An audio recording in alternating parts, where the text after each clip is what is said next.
Good morning. This is EB3. Speaking the truth in love, I just come on for a few minutes before I go into work to give you guys a word of encouragement. I've been working at the same job for the past 33 years, going on 34 this year. In the fall will be 34 years, right? And so I work at a place where safety is very important. We wear things like hard hats, safety glasses, steel-toe shoes. We have many safety precautions incorporated. Things like how to use electrical equipment like drills, grinders. And some of you may not know anything about those things because you have not worked in any kind of construction. We have ladder safety. We have just all type of rules.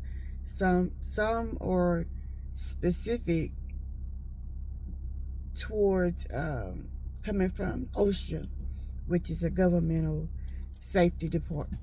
It's part of the government's safety department. They come up with a whole lot of rules. Whereas years and years ago, there was a lot of people getting hurt because you didn't have the safety boots. You didn't have the safety glasses. You know, people's eyes were getting put out. You didn't have the right type of gloves to use when you're handling just different things like, for instance, you have one type of glove for if you're cleaning up. You have another type of glove if I'm an electrician, so you'll hear me saying a lot of things about electrical. You have one type of gloves for when you're stripping out cable. You know, you just have all these safety precautions which make the work environment more safe.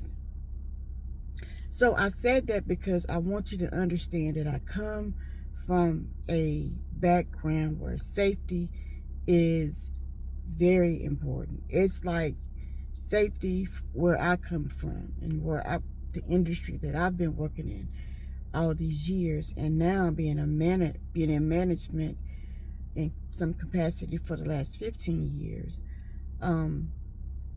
Safety is just a part of me. We're trained, not the management and the employees are trained. We have things in place, systems in place that just give us an eye to reach out, to be able to hone in on to something that is unsafe and that will cause not only the employee that is working, but those around them to be unsafe. So we talked about safety a lot.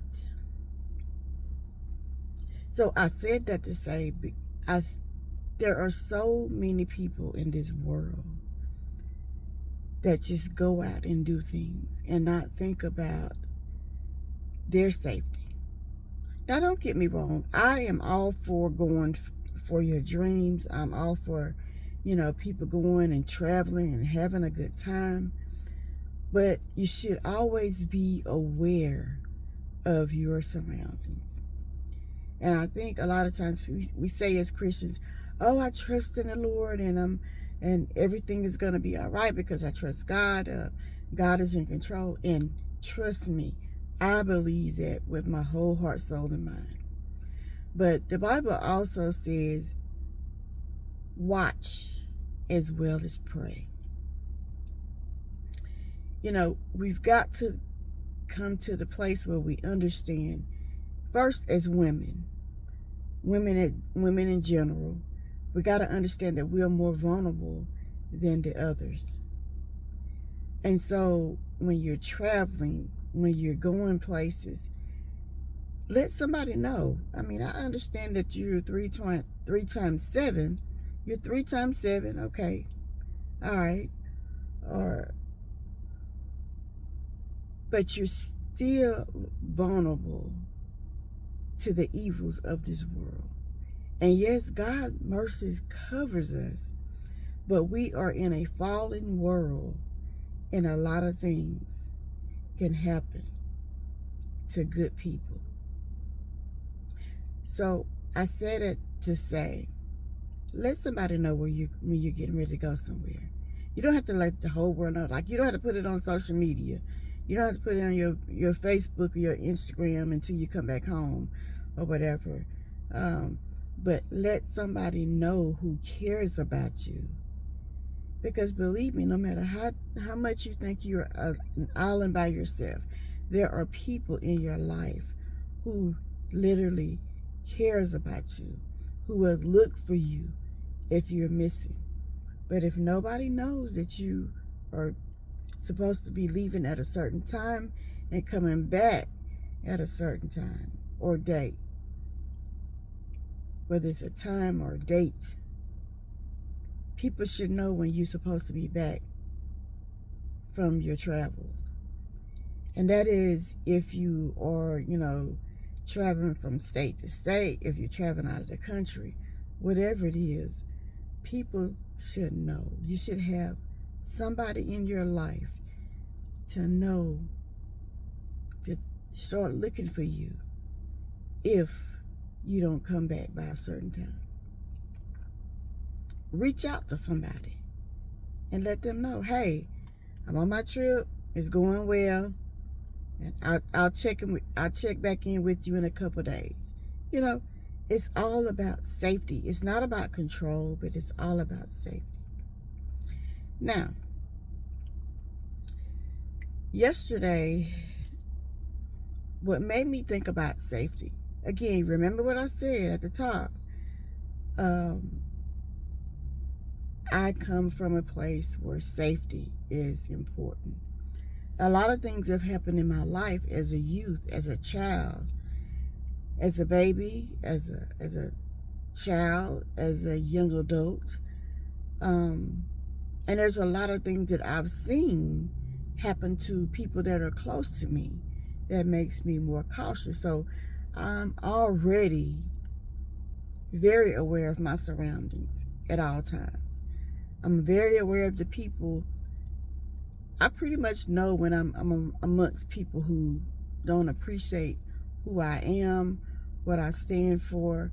I'm always looking at who may or may be up to no good. That's just a part of who I am, right?